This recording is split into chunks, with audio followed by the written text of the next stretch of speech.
Hi friends, ఈరోజు ఈ వీడియోలో మీకు నేను మా గార్డెన్లో వేసిన బెండ మొక్కలు అలాగే అవి 10 డేస్కి విత్తనాలు వచ్చాయి చూపిస్తాను. ఒకసారి చూడండి.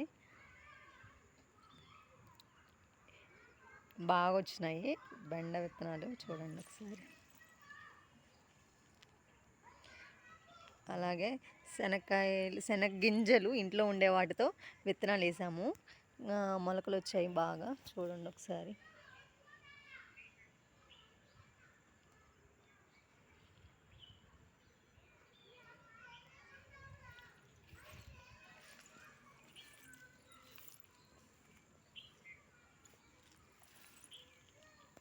ఇది కంద,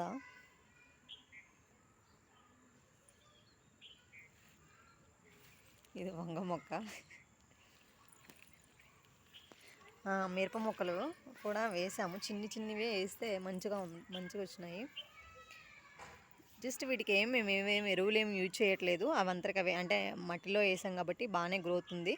వేసి ఒక 20 డేస్ అవుతుంది అంతే, కానీ గ్రోయింగ్ బాగుంది, చూడండి. సో ఈరోజు వీడియో ఇదే ఫ్రెండ్స్. మీకు నచ్చినట్లయితే లైక్ చేయండి, షేర్ చేయండి, సబ్స్క్రైబ్ చేయండి, బెల్ ఐకాన్ని యాక్టివేట్ చేయండి.